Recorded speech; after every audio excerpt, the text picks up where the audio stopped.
On the north, I think it's probably going to go all the way Well, out. there's the guy, just We got ask the guy him. who knows the answer. Sitting back there smirking. Gotta go across the track. And then she thought that Can't, I think they'll have a for the crash city if they try schools, to. Tracks are so rough. looking They at that. go across there. Well, you're going to have to for she schools. that's Yeah. It's rough. You gotta jump it. So somewhere Frank in Nielsen will blow a tire, he goes so fast. We're gonna put a ramp there. Oh. I just got kind of tired. We could do like that bridge in Marshall around over Oh my 23. God, don't even say that. Have a roundabout on the railroad track. Ain't that something? But if I go $3 back, million bridge or whatever it is. And how many Or people overpass, actually whatever you call that, walk. don't be. I don't know what you call it. overpass? Well, still another one is just as goofy as in Belle Plaine. So you have the one road that comes straight into Belle He sees Plaine. it how many times a But day. Sooner or later, he's going to see it. Instead of making a bridge over that, because there's a dip on the other side, the state went, we're gonna move it about 400 feet to the west, and we'll make a loop off that road and then up to that.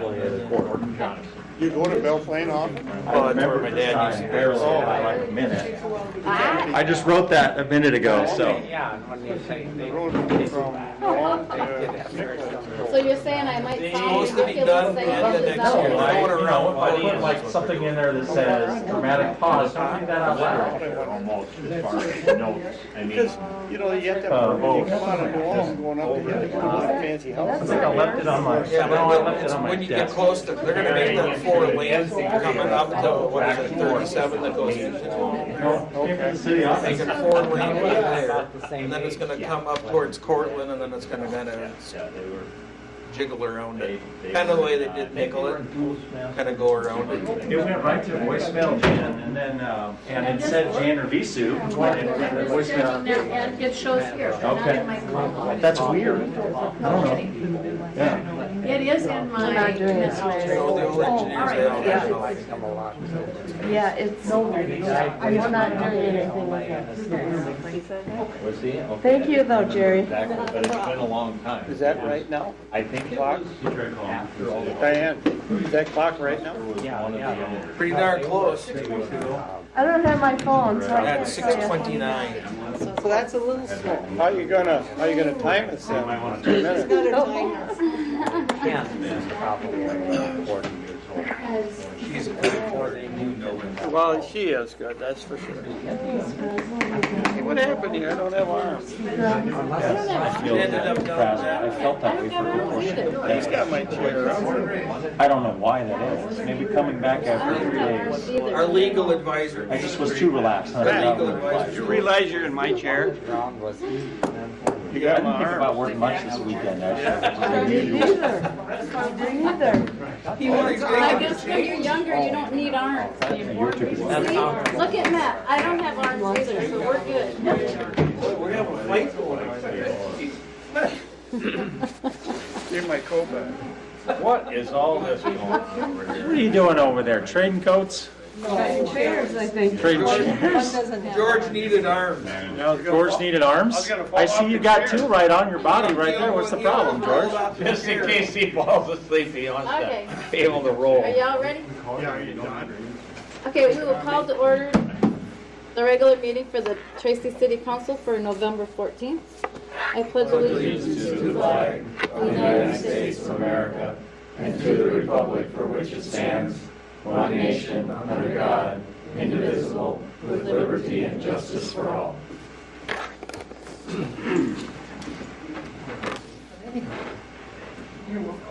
Any changes or anything to the agenda? No changes to the agenda, Mayor. Motion to approve is written. Second. First and second. I'll give it to Jerry. Any questions? All those in favor? Aye. Opposed? Motion carries.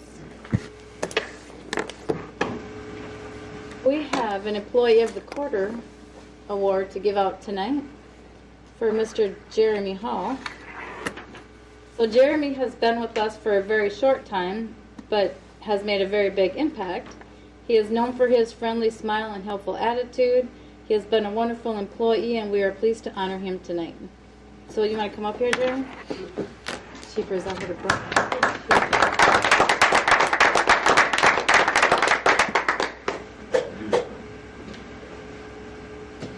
We're gonna go right to the picture. Right to the picture. Right to the picture. Something you want to put in the frame? Yes, It's beautiful. Here, another 2 times. Oh, here you go. Hold it. Hold it. You want me to stand?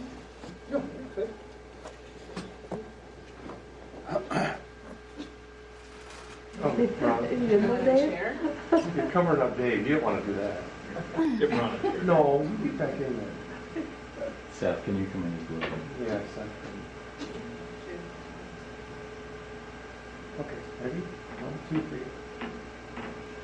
One to Tracy. That's a keeper. Congratulations. Congratulations, Congrats, Jeremy. Congratulations. You want to Tracy? Thank you very much. 3. Jeremy has been great for my class that I do here. I believe He nice. sets up, and we're very grateful for how he helps us out. Does he join in once in a while? Not yet. Not yet. I get exercise. If I could, Mayor, if I could say just a couple words about Jeremy too, as Jeremy's Certainly. current supervisor, but we hired Jeremy at the same after Lydell retired, and I think that's been one of the best hires we've made in the last couple of years. I mean, he is always helpful and really just comes to work every day with a positive attitude, and it's a pleasure to work with him. It really is, and I think we're lucky to have him. So I want to thank him personally. Sure.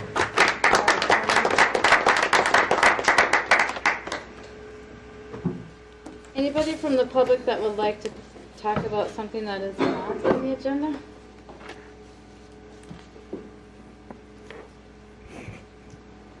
Okay, David. Better take a deep breath for this one. Yeah.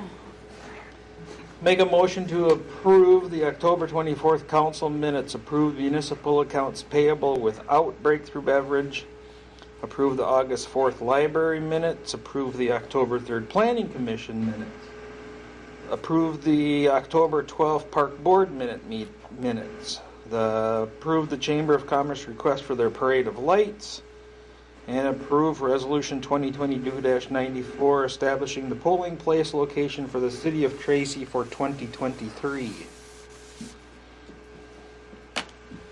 Do we have a second? Second. First and second, any further discussion? Roll call, please. Teagues. Aye. Bootman. Yes. Schmidt. Yes. Dobson. Yes. Jones. Aye. Landay. Hi. And Corman. Aye. If you wouldn't have got back in, what would we have done? Okay, I'll make a motion to approve municipal accounts payable with breakthrough beverage. I'll second that. First and second, third. Do we have any other discussion for that one? Roll call, please. Dobson. Yes. Schmidt. Yes. Jones. Aye. Bootman. Yes. Landay. Hi. Mayor Corman. Aye. Does anybody have anything for mayor, communer,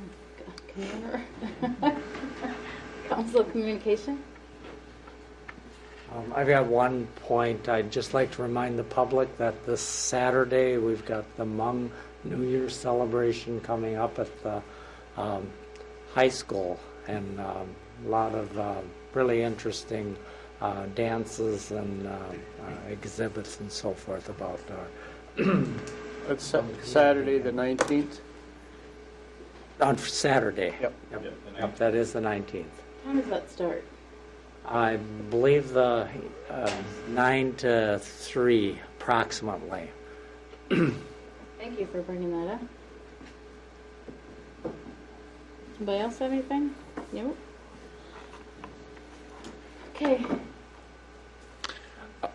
Are you ready for me on my Ready report? for you. Just a few, quick items. The community center work group people met and talked about, putting kind of a thermometer about how much, money has been, raised, I guess you could say. And so I met with those folks today, and we should have something out there in about a week, out in the Masonic parking lot, so people can kind of see, what the effort has garnered so far. And it's around $300,000 or so at this point, trying to raise of about an $850,000 project. And so look for that. The second thing I want to talk a little bit about is staffing.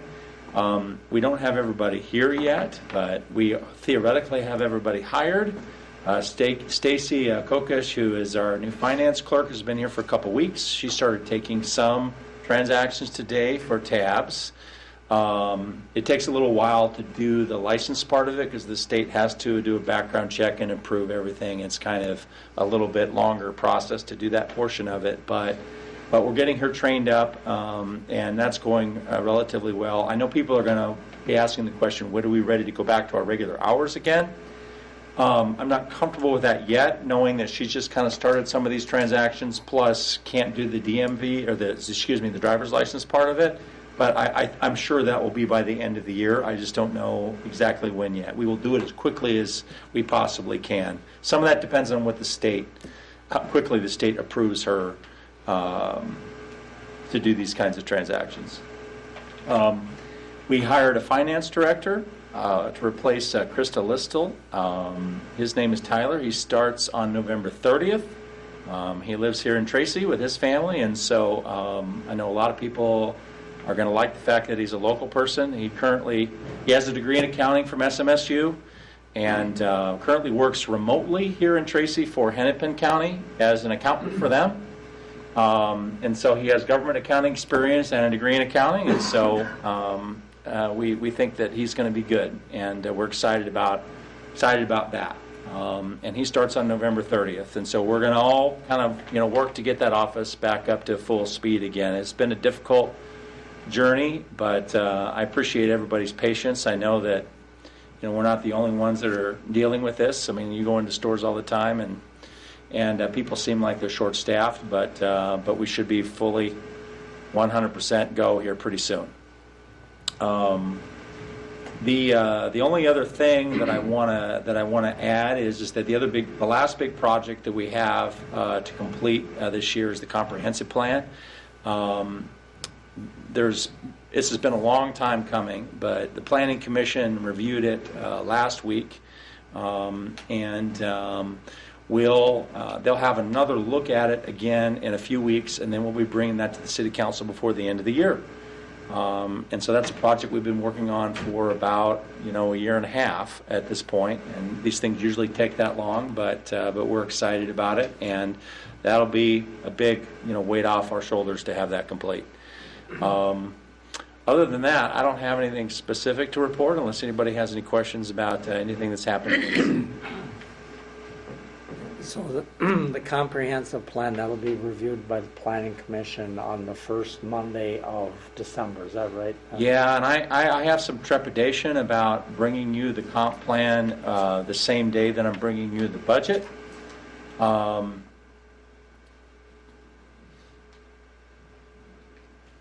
Planning Commission, and Jerry can attest to this, asked for some more time to digest it. Their next scheduled meeting is the first meeting in December, so unless they have a special meeting between now and then, I don't know, Jerry, what your opinion is, if you think they should push it so the City Council doesn't have to do the budget on the same day or not as the comp plan. But I do think it's important to get it done before the end of the year, because it was this City Council that authorized it, and then we would, the next meeting after that is the next City Council, and that doesn't make a lot of sense to me. I think that it ought to be adopted by the group that authorized it, but that's just me. I don't know. How do you feel about it, Jerry? What do you think? I don't know. We already have a change since the last one, and we'll have one change in January that I don't know if we want to rush through, because that comprehensive plan is pretty comprehensive. It's why the Planning Commission wanted more time to look at it and review it. That I don't know if we want to rush it. I think I'd feel more comfortable looking at it for a while and deciding and asking some questions, and just like you say, rather than rubber stamp it. Well, I can certainly give you a copy of what the Planning Commission has now, so you could start looking at it, for what it's worth. I think I probably should have done that anyway, but I could do that, so you can start reviewing it. That'd be a good idea. Yeah. Take me a while to digest it. I did notice in the minutes of the last Planning Commission, there's quite a bit of discussion about zoning regulations and things that aren't in compliance right now, and kind of what to what to do with that dilemma. So it does deserve some consideration. One of the things that's going to be really important after we adopt it is there are probably going to be some implementation steps that we're going to have to take starting in 2023. Some of that has to do with zoning, because there's some things that the plan calls for in terms of rezoning some areas that maybe are not properly zoned, meaning that specifically downtown, because the issue with downtown is that it assumes a certain kind of downtown restrictive zoning that is probably a little antiquated, you know? I mean, we don't have the same downtown that we did 30 years ago, so it might make some sense to do some things like that. And so, yeah, there's some issues, and you know, I think it's important for the council to be comfortable with, you know, what's. I think we would just be trying to rush through it, and I don't think it would give the importance to it that we really should be. Fair enough. We'll see what the planning commission says in the next meeting anyway. But I'll send you out the draft as it exists right now, so you can start reviewing that. Good. I don't imagine that there would be a lot of differences between the draft and the final, but at any rate, you would have that. Good. So that'll come on the iPad, or we'll get It'll a... come on the iPad, but if you want a printed copy, would you prefer a printed copy? Does anybody else prefer a printed copy? I think I'd like that. All right, well, we'll just print out some copies then. You can send mine. Save a tree. Save a tree.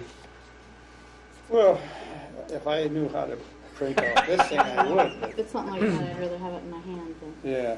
Fair enough. I can make notes on it if I wish, or whatever. Yep. So who wanted it printed? I think we need at least 3. At least 3. Oh, yeah. Everybody but Dave. Why don't we just print one out for everybody, Yeah. except for Dave, because he said save a tree. Don't give him one. His tree we're gonna take, too. You can pick one of mine. You can have it. Seth, did you have another question? I had a couple other questions. Go for it. actually. One was on the pond decommissioning. Yep. Is all of the riprap that's around the old ponds, is that going to basically be buried then? It's a good question. I'm not totally sure. Kyle, why don't you come up and talk about that? Yeah, that is the plan, that it would get it buried on site. A lot of it's not really suitable for reuse. A lot of it was old, kind of some of the rock really decomposed, and a lot of it was concrete rubble from different projects around town that was kind of mixed in with all that embankment. So it is something that is going to be buried there on site, pulled down in, and that's allowable by the state rules since.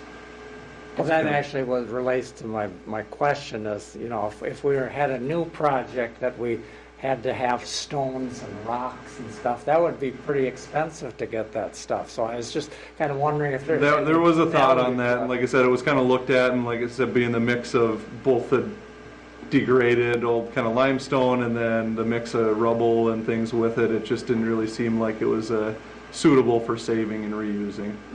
And that rubble then will be how many feet below the surface of the ground then? It'll vary a little bit, but it'll be deep enough where it won't be coming through the surface or in any, if it was going to be tillable or something in the far off future, it wouldn't be anything that'd be a factor. It'd be 4 feet deep or better. Okay. And then the goal on the surface, after all the sludge and so forth is removed then, is it going to be seeded in grasses, or what's going to be done with It's that? going to be seeded. It's not really slated for anything specific right now. It'll be kind of more of a roadside hay, kind of grass and a little bit of alfalfa mixed in, and it's going to be more of an open, taller grass field right now. One of the requirements, and maybe Shane or Eric can speak to it too, but one of the requirements of our funding agency is that that land can't be used for for-profit type venture afterwards for a certain period of time. So it's going to more or less, I think, unless there's a new plan there, sit kind of empty for the time being until that expires. For the most part, what I'll tell you is that one of the things that we did was that we actually replatted a portion of the property, because what MPCA is telling us is that you can't use the property for anything for 120% of the life of the project, something to that effect, a lot of decades. So we carved out the section that was just the old pond so that we could use the rest of it for something else, especially since it's on the same lot as the airport. So there probably will be some farming on a portion of it at some point, but not on the main ponds portion of it. Okay, would there be a state conservation program that we could enroll the rest into, or would that qualify? I think that's a good question. I think it's something that we'd have to, depending on what the funding agency says, if there's any kind of exemption for that or not. I think some of those programs come with funds along with them, and but maybe it's something that could be enrolled in at a no profit or something, depending on what they allow. Okay. Most of that I'm familiar with is they have to be in agricultural use for a year or two before you can roll them into one of those things. You can't just take, the ones I'm familiar with, you can't just take and turn them into CRP or whatever. Because the goal of those programs is kind of converting it from one land use type to another. So this probably wouldn't qualify for that. Okay. Hopefully there's some grass or stuff planted that at least it can be hayed even if we don't make a profit off it, so that somebody can get something out of it. We're not supposed to use the property itself for the ponds for anything. Anything. It's supposed to just sit fallow. So there won't be anything on there. That's why we wanted to carve out just the ponds area, so that, because it's a much larger area than that. That part of it we could use for something else, like maybe hay or something like that, but the ponds itself literally can't be used even for farming. Well, I heard you say that we couldn't make a profit off it, but no, it's not a matter of making a profit. It's a matter of you can't use the land for anything. Can't even cut the grass. Nope. I mean, that's not using it, that's maintaining it. Right. So then it'll grow up the tree. Oh, maintain I it? think maybe When you that's say too cut the big. grass, I assume you meant cut the grass for some purpose. Yeah, we could maintain it, but it can't be used for any kind of development or anything like that. It basically just has to sit there. That's it. Not even agricultural use. So you're going to have, what you're saying, you're going to have a lot of volunteer growth there. Yep. Well, not if they cut it. Yep. Yeah, I think it could be maintained if you cut it a couple times a year to knock down. Yep. Trees will come fast. Yes. Yep. Well, if you can look into Yeah, that, I think it mean, could be if looked nothing into. else, it's pheasant habitat or something, but you'd hate to have scrub trees and stuff like that grow up, and then it just becomes, Be a grove. I was just curious.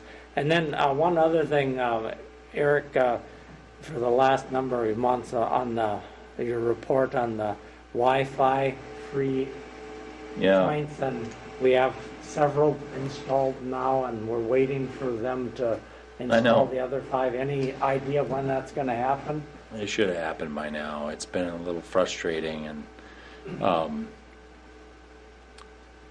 one of the things that no is the short answer. I don't have an answer. It's a little more complicated than that, but it has to do with an agreement that we've been working with FAST for them to sign for the advertising, and they've passed it around to a couple of people at VAST. And every time I have to go back to them and then remind them they're supposed to do it, and they say, "Oh yeah, we'll get back to you," and then they don't. And so, and then we get caught up in other things here, and I think, "Oh well, I need to do something about that." And it's on my list of things, but then I don't get to it. And actually, I was thinking that it was something this week that I needed to. So is it still VAST or is it Blue Peak? It's still that, or is it the same company? I think that's the same company now, but it doesn't matter. It's the same deal. Yeah. So we had paid, I think, for, is it 6 or 8? I think 6, and we have 3 of them up currently. Because what we agreed to do was for them to put some advertising up that says, like, this is a thing for VAST, and then it'll pop up a splash page that says that this is VAST. What the downtown merchants that we're going to put on the side of the building want to know what that advertising looks like. Well, we finally got that information as far as what it's going to look like. But then I said, okay, well, we need to have an agreement on this. And then I went back and forth with them on the agreement, and it just hasn't been consummated yet. it's been a little frustrating, honestly. Yeah, I can understand that. Yeah. Where are the 3 sites that are up? The 3 sites that are up, there's one on either end of this building, and then there's one at the top of the library. And what we want to do is put one further towards the bank and further towards the end of 3rd Street. And then maybe the other one would be, we talked to them about a location over there kind of closer to where the Eagles is. There's a pole there that the city owns, actually, that has a power supply there that they use for boxcar days, that we would like to probably put it there. But those are the general places that we plan to put the other ones. So people right now, they have, there's free Wi-Fi access in Yep. the DMC and City Hall. And Yeah, and you maybe can in go the out. You library. can go out and see it. You can go out and see it at 3rd. It says downtown Tracy on it. You know, you can connect to it from where we are right now. It's kind of generally around the building and the library. It's just not. It's about half as big as the network is expected to be. Okay. Okay. Just curious. Yep. That's all I had, Mayor. It's been nagging at me for a while, so thank you for bringing it up. It reminds me.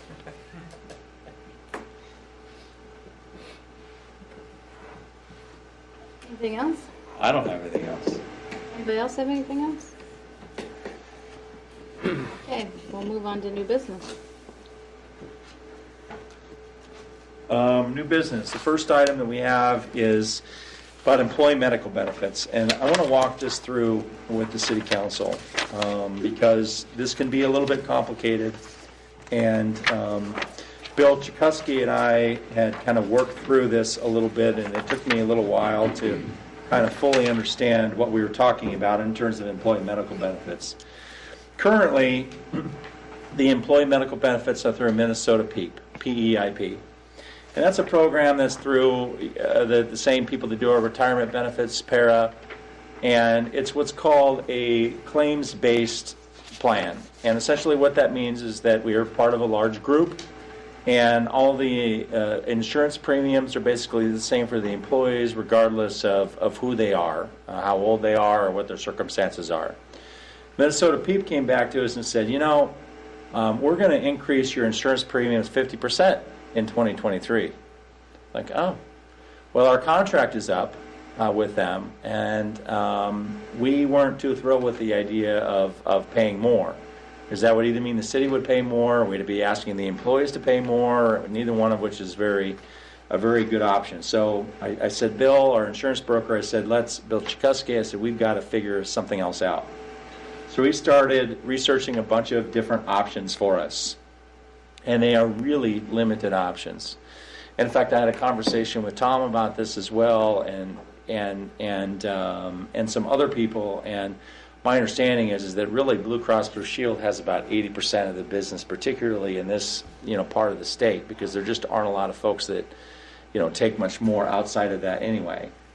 And so looking at options, your choices are option number 1, which is continue with Minnesota PEEP. Now that does allow kind of continuity of the system. Everything would be the same, but what it means is that every employee would be paying more. Right now, what happens is that we pay a set amount of money for employees, and then the difference between the insurance premium and what the city pays goes into an HSA. This would basically eliminate any contributions to the HSA, and then the employees would be starting to pay for some of the premiums. All employees, across the board, no matter who they are. So that's option number 1. Stay with it. Pass on the insurance premiums cost to the employees. Number 2. Bill said, you know what we could do? We could just give them the same amount of money and say, go buy your own insurance, either through the Minnesota, what's it called? Minnesota MinShare. Thank you. Either MinSure or there's some other private thing. We don't really recommend that either, because for 2 reasons. Number 1, because that's just kind of not very employee friendly anyway, to say you're on your own, guys. But second of all, we also don't think it would be compliant with the union contracts anyway that would require us to provide that kind of insurance. And so it's an option, but it's probably not a good option. Option number 3 that we were looking at We actually looked at several different, which is basically finding another carrier. We looked at a number of options. We looked at Blue Cross, we looked at United Healthcare, Avera Limited Plan, SWWC Co-op, Medica as options. Medica and SWWC Co-op, which is out of Marshall, even declined to quote us. They wouldn't even do business with us. United Healthcare, Avera Limited provided us a very, very limited plan. It would be an Avera-only hospital plan, which doesn't make any sense since we're in Tracy and Sanford has a hospital here. It would mean that people wouldn't even be able to use. So it just doesn't make any sense. So the other options are not any good. The only option that's left on the table is Blue Cross, Blue Shield of Minnesota. We currently actually, through Minnesota people, you have Blue Cross, Blue Shield of Minnesota. So from the standpoint of the network, that wouldn't really change. The advantage of going in this direction is that employees would be able to choose some different options for people. What's different about it is instead of every employee paying the same amount, which is called a claims-rated system, which apparently is really expensive and a lot of people aren't doing anymore because health insurance is becoming prohibitively expensive for everybody. It's an age-rated system, which essentially means that the older you are, the more you're going to pay. And they're allowed to do that in insurance plans. So what it means is that employees are going to have some options. Some of the options are going to be range from a big network with a small deductible, all the way down to a small network, maybe only Sanford network with a large deductible. And your premium is going to be different if you're a young single person as opposed to an older, worker that has a bunch of family members on it. And so your premium is going to change based on who you are as an employee, as opposed to it being the same amount for everybody. So that's the big difference between this and what we were doing before. We think this is the best option for a couple reasons. Number one is because it gives employees choices. So if they want to pay more to get a bigger plan with a bigger network and a lower deductible, they can do that. As opposed to just basically telling, or if they say, you know what, I want just a catastrophic plan, and I'm just in the Sanford network, and I'm young and I'm not worried about it. You can make that choice too, as opposed to making everybody essentially pay the same amount regardless. It's obviously not what we wanted. We would probably have preferred to stay with Minnesota PEEP as long as it wasn't the kind of increase that we got. We'd been getting 5 and 10% increases, not a 50% increase. But ultimately, this is what this is. There is a second part to this as well. So that's the health insurance part. The second part that I need to tell you about is the healthcare savings plan. The healthcare savings plan current is through Minnesota Para. We've been doing this for years. But basically what it boils down to is that employees contribute 3% of their salary to a healthcare savings plan that gets set aside, and that money is theirs to keep because it comes out of their pocket. The city doesn't contribute to that. And that can be used for medical expenses after you leave your employment at the city of Tracy. So like if you retired or if you left for whatever reason, you can use it on medical expenses. So it's like an HSA, except that you can't use it now. You can't use it until you leave your employment. Our contract on that is up as well. I actually can't find, they haven't been able to find me any evidence that or haven't been able to provide for me yet the contract that shows that what we selected with it at any time. I don't even know when that was, but I do know that it's up now. And the way that this works is that it's not an employee elective thing, so an individual can't go and choose to be a part of this. You have to do it in groups. Typically the way it works is that you do it in union groups. So for us there'd be the the police union, and then there would be the other employee union, Ask Me, that we have. And then you would have the salaried employees, or the non-union employees. And so you have to kind of sign up as a group. The union contracts, it's really a question for them as to whether they want it in it. You know, from my perspective, it doesn't cost the city anything, so if the union people want it in it, it's easy enough to put it in there, no problem. I've had a conversation with the department heads, which is basically all the salaried employees, and it's your decision, but ultimately the recommendation with the department heads is to not do it for salaried employees because they would rather have the money now to spend on health care benefits than they would save it for later because of these increased costs to these insurance premiums. And so what you see in here is a resolution that includes two parts. One, authorizing me to enter into a contract with Blue Cross Blue Shield for health insurance benefits for 2023. And two, to enter into agreements with the healthcare savings plan, but only for the union employees if they want it in their union contract. And that's essentially what you have in front of you. I hope that is as clear as mud, but all that information is here in the memo in front of you. I'd be happy to answer any questions if you have any of them. I have one. Don't we have a few non-union employees? Yes, about half of us are non-union. I didn't mean department heads, I meant just regular employees. Those are all part-time employees, and they're not eligible for any of these Okay, health care just benefits because of that. Yeah. So like firefighters and lifeguards and people at the liquor store, stuff like that. Yeah, they wouldn't be covered under any of this. This is only for full-time employees. We have 18 full-time employees, and 7 of them are non-union, and 11 of them are union. If I think I'm getting that right. So the non-union are department heads then? Yeah. Basically, and me. So do you have to enter into another contract? What's that? Do we have to enter into another contract for homeowners? For the healthcare savings plan? Yeah, we do have to enter into a new contract because our contract is up with them. That's why I'm bringing it to you now ultimately, is because our contract is up with them as well. How long is the contract for, I guess, is what Oh, that's a good question. The last time we did it for 2 years, but I don't know that we necessarily have to do it for 2 years again. If they say I have to do it for 2 years, then we probably would, but because the union contracts are going to be for 3 years or more anyway, or going to be for 3 years anyway, so a 2-year wouldn't be a big deal to us.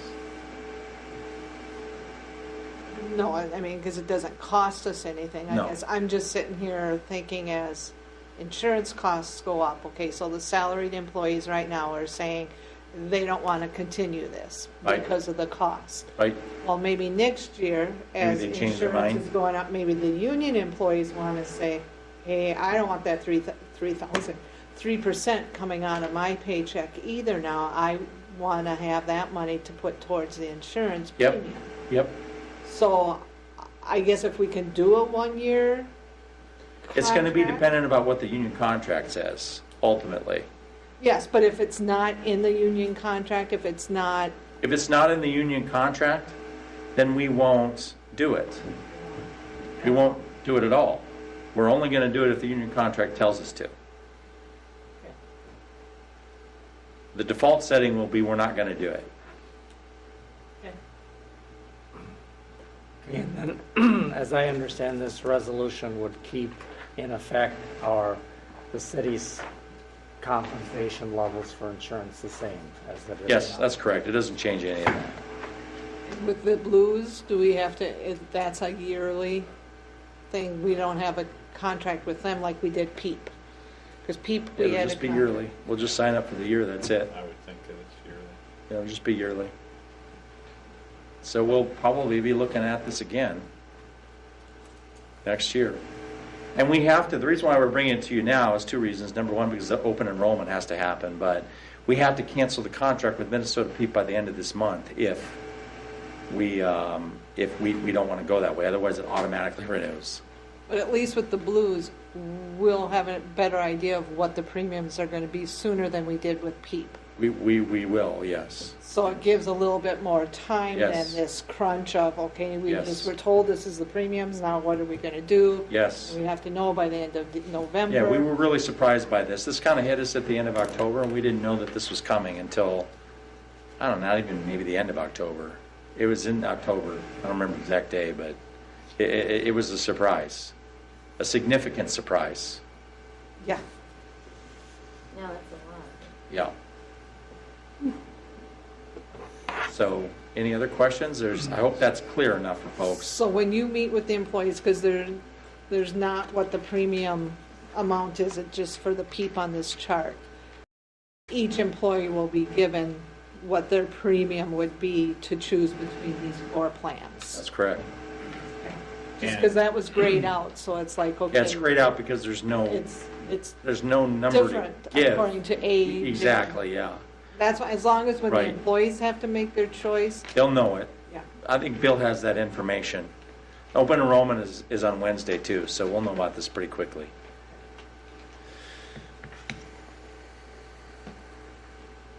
Well, I would make a motion to adopt this resolution 2022-93.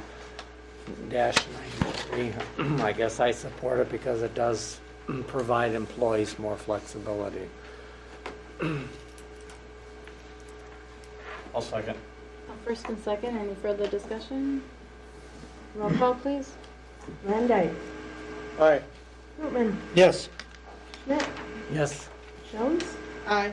Dobson. Aye. Teagues. Aye. Mayor Corman. Aye.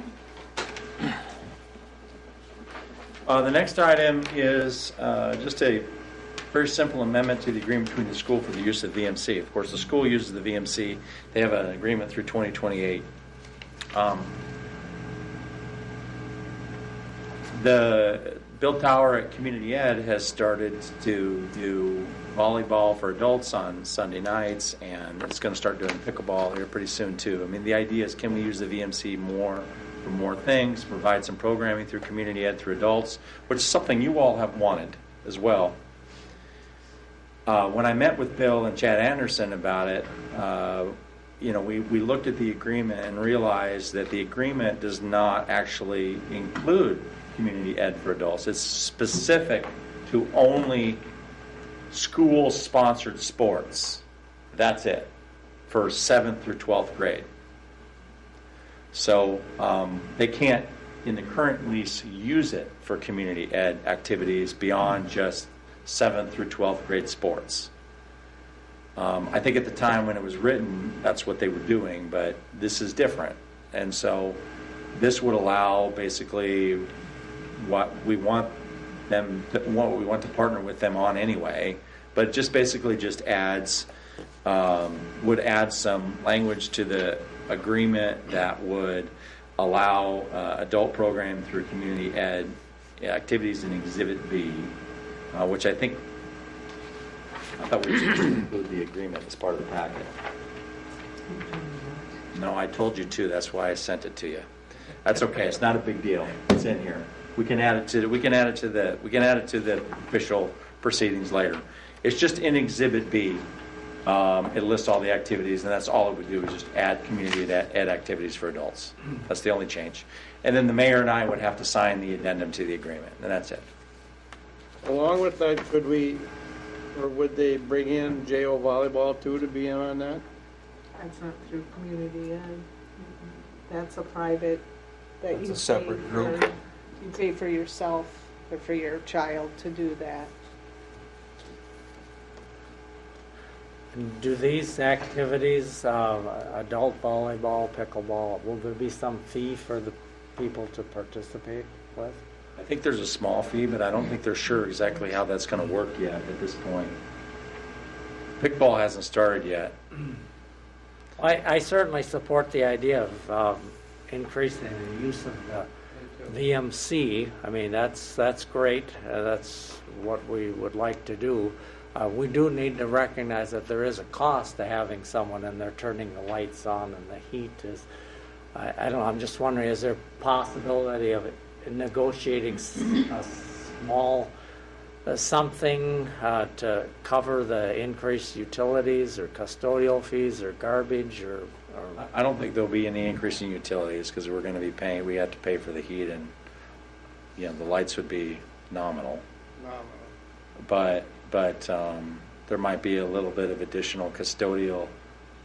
I guess we've said we want this used more and everything, that I think as we try to nickel and dime, you know, and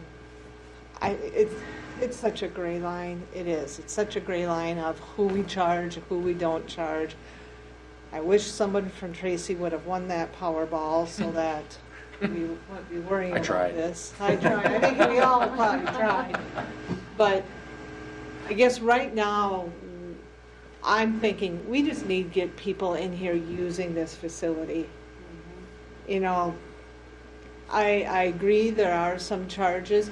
In the agreement with the school, are they responsible for picking up after themselves? Yeah, they are and stuff like responsible that? for picking up That's in that after agreement, themselves, correct? yes. But at the end of the day, you know, I mean, Jeremy will still have to come in and, you know, run a broom for things and stuff like that. But he would do that anyway. I was going to say, otherwise dust would get so deep in there because of nobody using it, we would still have to be cleaning it. Yeah. So. I'd like to see them add to that, besides pickleball and volleyball, or other activities. I think it does say just Oh, does it? adults. Oh, it would be community generic. ed. Any activities, any adult activities that they could, I mean, it could be anything else. It's not just specific to Yeah, that. it just says for adult community ed program. Yep, I guess I don't know how it's outlined in the Yep. exhibit B, but Yep. I would think it. yep. I think it's a good idea that we can get people to use this more. That's correct. All right. I'll make a motion to approve resolution 2022-95. Second. Any other discussion? Roll call, please. Schmidt, yes. Hughes, Aye. Dobson, Aye. Landau, All right. Whitman, Yes. Jones, Aye. Mayor Corman. Aye. The next two items are Shane and Kyle, and so I'm going to have them come up and talk about the first payout for ponds and the awarding the contract for Phase 3 Center Street project. Don't get excited and run up there, guys. Well, I heard both of our names, so.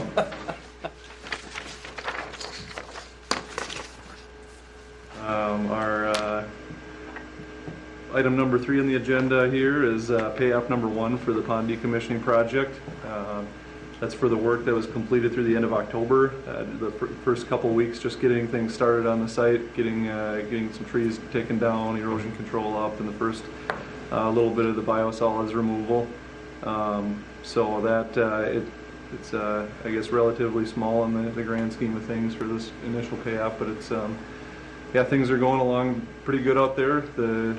One of the few fortunate parts of having a pretty dry summer has been for this project in general that you know, the biosolids themselves are pretty dry, very dry to work with. They didn't have to worry about any issues with that. They are through all of the hauling and land application that's going to happen outside of the pond site right now. So that was the biggest thing that we needed to get done this season. So the part that we needed to wait till after crops came off the field and needed to get done before things started to freeze up. So right now the plan, everything that's going to happen on this should be contained within the old pond site and the city property there. So it's moving along pretty smooth and pretty quick right now. So the winter weather hasn't stopped them. They're still out with the headlights on here tonight on the way on my way by on the way in. So they'll keep working on the dirt work part of it, so moving some of the big stockpiles from the old ponds over into leveling off the existing pond site, and the piles from the new ponds. When the new ponds were built, there's excess dirt that was stockpiled over there, so they're working on leveling that all off right now, and keep working our way along, and hopefully get things wrapped up here in the coming weeks or month here. That's the plan. So do you think they're half done now, or third done, 2/3 done? There are two main parts of it. One was getting rid of the biosolids out of the bottom, and I'd say they're 75% plus done with that. They're saving a little bit to be reapplied on the actual site itself. And then I'd say they're probably closer to half done with the earthwork part of it. Still working on the north side of the ravine or the creek, the pond's there, and they'll move to the south too after that. Good. Yeah. One that's going to be good to get done quick and going good so far.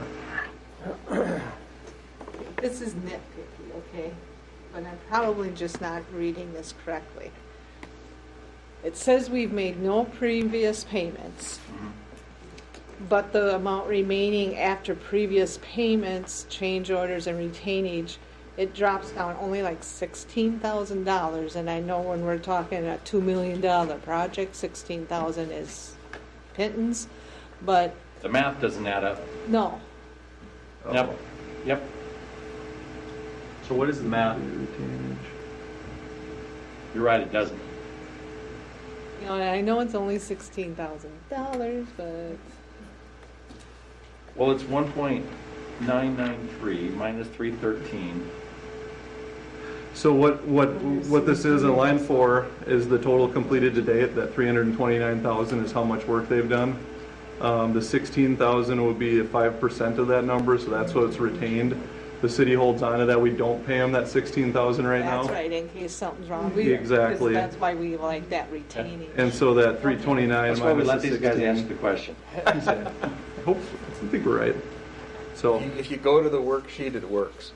well, it should be all right on here. Yep. So, Okay. yep, that payment is for that 313,484 was 95%. You know, the full amount of what they've done minus the less than 5% of retainage that they've done to date. Or I guess through end of October. Thank you. You get bonus points for noticing that. Well, I just sat there and I'm like, yeah. Do you need a resolution to approve that then? Yep. Just got to approve this resolution. Have at it. You asked the question. I move to approve the resolution approving payment for Rachel Contracting for work completed, resolution number 2022-96. I'll second that. First and second, any other discussion? Roll call, please. Jones, Aye. Hughes, Aye. Van Dyke, Aye. Schmidt, Yes. Bootman, Yes. Dobson, Aye. Mayor Corman. Aye. All right, next item. Review of our bids from our bid opening last week for the Center Street project. Bids were opened Thursday at 9 a.m. We had 5 bidders that were listed out here in the summary sheet. I think that one made it with. Yep, that should have made it. So that is our summary of our 5 bidders. RNG Construction was the low bidder on the project. And we, I guess, are here to discuss the award of the bid. Certainly open for questions. I think I know the question on everybody's mind, but we've had a few discussions with both RNG and with some of our geotechnical folks already, and it's something that, you know, the settlement issue is obviously on everybody's mind. We had it from the 2021 work of construction. This past season, we've seen a good increase in effort there, and it's kind of showing so far in the final product what was the work that was done this year. So I talked a little bit with Lyon County about it as well, since it's a county road, and they agree that they thought, based on the bids we've got here, that they were a little bit high from the estimate, but that's kind of what has been unfortunately apparent in the last year or two with COVID material prices going up. There were some significant, I guess, jumps in material price for things like asphalt and some of the pipe products. But like I said, a review with Lyon County, they thought it was a good bid, and that they were on board with awarding the project too. So that's the recommendation is to award it to our low bidder. Certainly Contingent on. Yeah, contingent on approval from both Lyon County and Rural Development, USDA. So Who will supervise this project? Then is it the county? Who all will be on site on this one? it would be ISG again. That's part of the rural development work, that the utility work would be inspected by us. Lyon County would also have some oversight on it. Being a county road, we do have to follow. It's a state aid county road, so they do get state funding from it. So it also needs to meet all the state materials and testing requirements as well. So it's something that we'd be working with the geotechnical testing firm to follow all the state requirements, county requirements, and our RD stuff. When this was bid, was there any kind of specification of what was coming back? I mean, are they going to use the same soils that are there, or will those be tested and decided upon at the time, or how does that work? Yeah, there would be material testing on site. The typical is to reuse it from just an economical standpoint, to haul everything away that's excavated out and haul new material in. It's not really a feasible way of construction, but if there are poor soils or wet areas or areas that we see kind of some more black dirt material from the old stream bed or something like that, those would be considered for removing or replacing or amending in some way.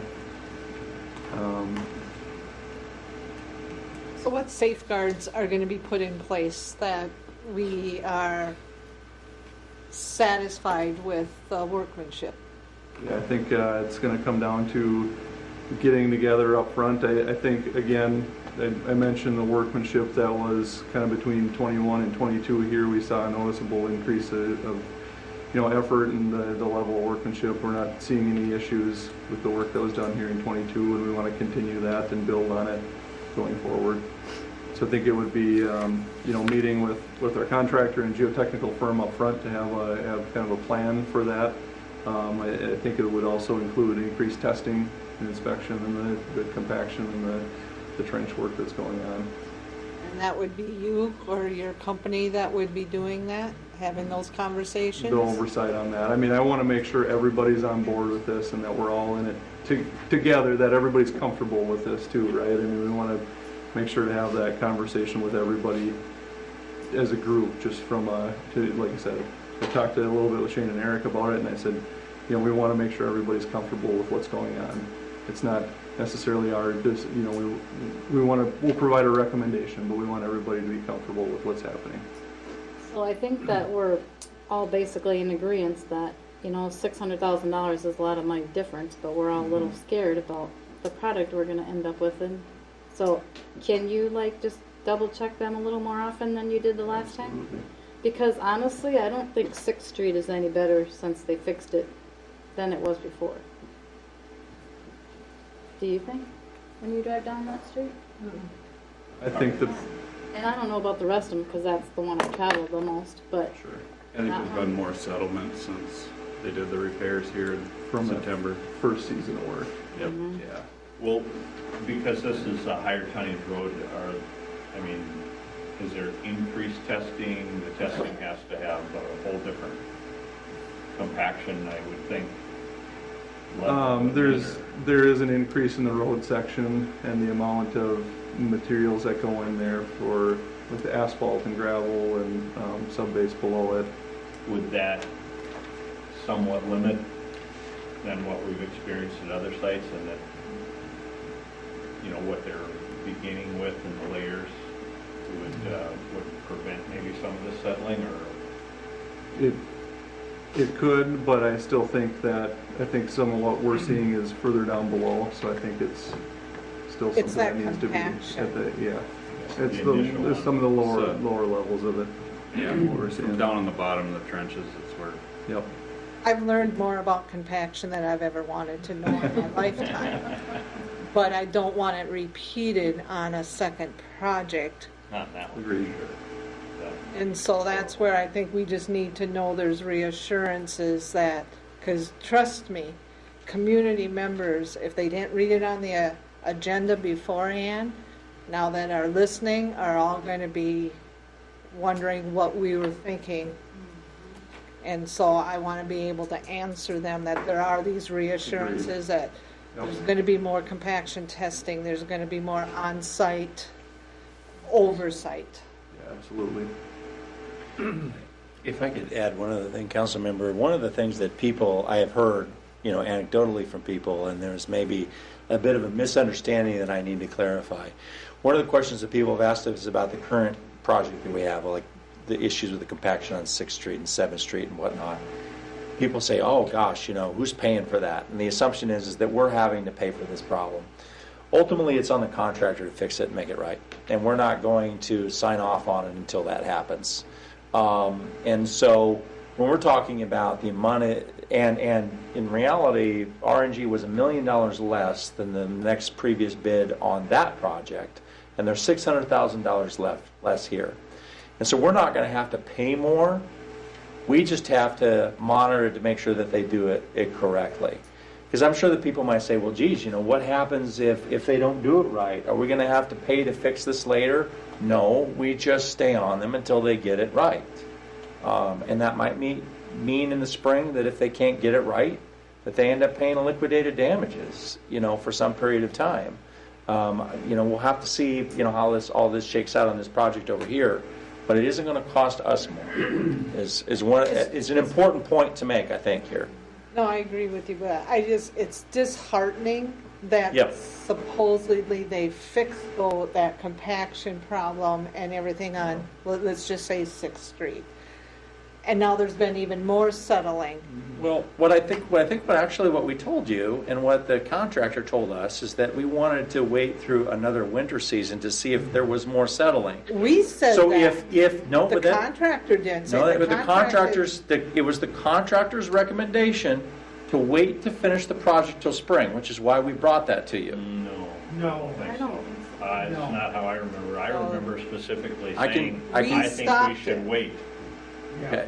I'm pretty sure that we were ready to go ahead. It's probably a 50-50.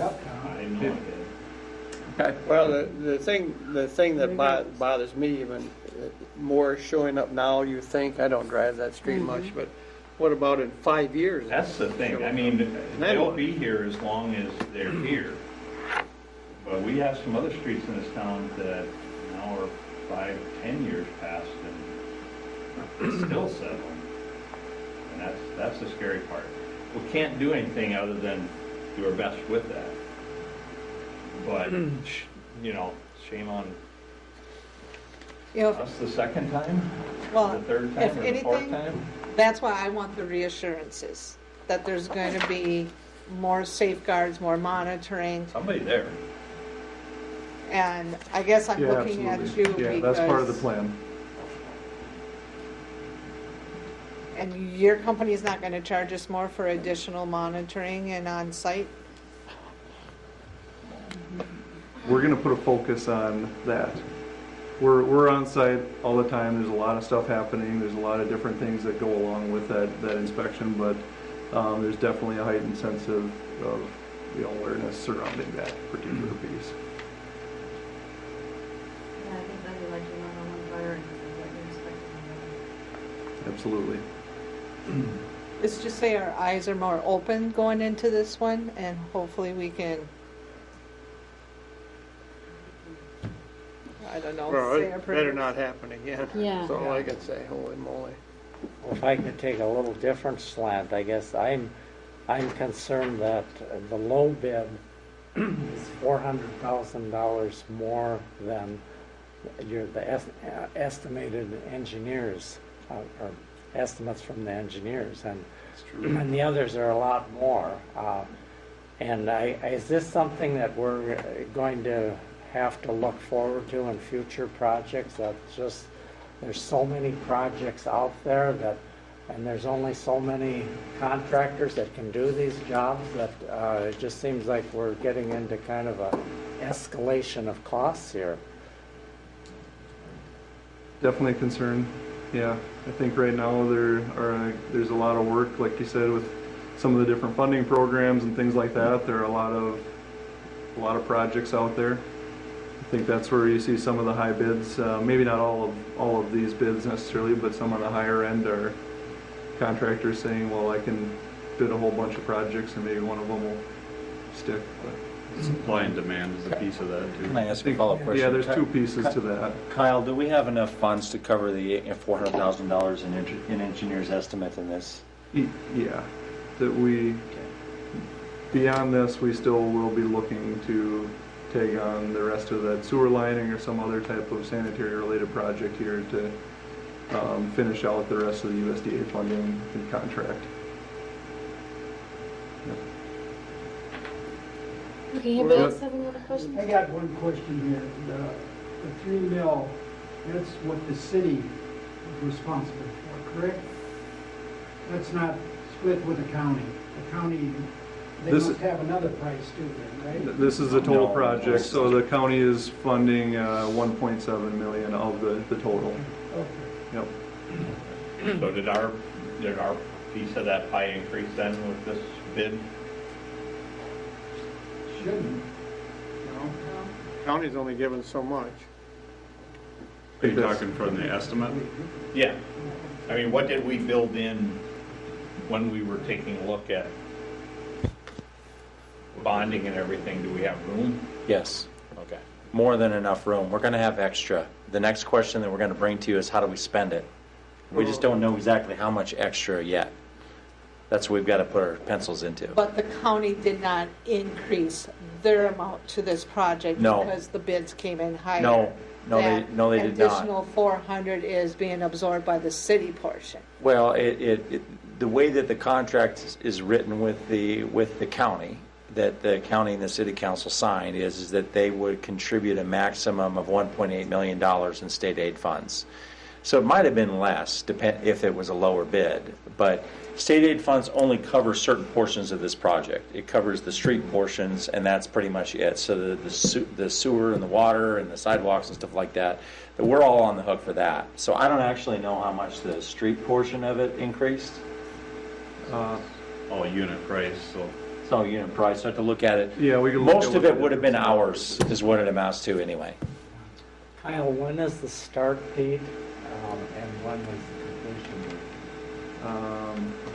Start date, we still haven't had that discussion with the contractor. It's somewhat up to them, but it would likely be in that March, April timing, early in spring. They did mention that they want to get in as early as they can to start the work, knowing that the completion date is end of August. So, And you mentioned in the note somewhere that there's going to be several points along Center Street where we can cross from east to west on Center Street. Where will those be? I only saw the one there on Emery. That was going across, wasn't it? Emery for sure. I didn't see any other ones in Solid that too, I map. think, right? as far as during construction, Crossings that were done already. yeah, East Hallett and Emery are done. That work was done with phase 1 of the construction project. I did have that discussion with them too. In the contract, it does lay out that the contractor needs to work with the city and local emergency services to provide some of those crossings through our construction so that we can have, something a little further south, closer to the ambulance garage and the hospital open. Obviously, there's going to be times where things need to change, but it's just going to have to be some open communication between, like I said, emergency services and the surrounding neighbors on which of those crossings are going to be open. We can't cut town right off in half there at one spot. So. But the idea is that it'll be more than one, right? Yep. At any given time. Yep. So we'll have to, like I said, there's going to have to be some communication there with some of our weekly newsletters on what's going to be open and closed and things like that, and then specific outreach to groups that need to know day to day. Does this go all the way right to 14 then? It does, yep. Okay. From 14 all the way down to just the south edge of South Street to the railroad tracks. So just before the tracks. Just before the tracks, yep.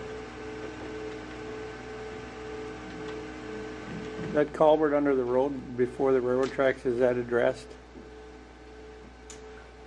Far as Or is the project stopped before it gets to it? It stops at South Street. doesn't replace a culvert that outlets into the county ditch, but we tie into that one. the manhole, the upstream manhole on that one, I believe. Well, on the positive side, it's going to be good to have this street done. We've been looking for it for a long time. So, Mayor, would you like to, I for would me like to make a if everybody motion? is done with questions. Okay, I'd make a motion that we approve Resolution 2022-07, 97, awarding the bid to the low bidder, to R&G Construction Company. Second it. First and second, any other discussion? Roll call, please. Dobson. Aye. Teigs. Aye. Manday. Aye. Jones. Aye. Koopman. Yes. Schmidt. Yes. Mayor Carmen. Aye. Pressure's on, Kyle. Pressure's on. Got it. Thank you, council. Like I say. The last, that's all we have for new business. I want to remind you that after the closed meeting that we have for some legal advice on some hazardous structures, we're going to convene as the canvassing board to canvass the 22 election results. And so that's actually a separate meeting as the canvassing board and not within the city council meeting. But we'll get to that after the closed meeting. You got all that? Piece of cake. Open to close and close the open. Just one thing for the mayor and council. Informational purposes, the closing for O'Brien Court is scheduled for November 21st at 10 a.m. in my office. Tentatively, it has to occur no later than November 28th because of the transaction that Mr. Olson is engaging with selling another property to buy this one. But just for informational purposes, November 21st at 10 a.m. Thank you. All right. Motion to close the regular meeting and open the closed meeting. First and second, all those in favor? Aye. Opposed?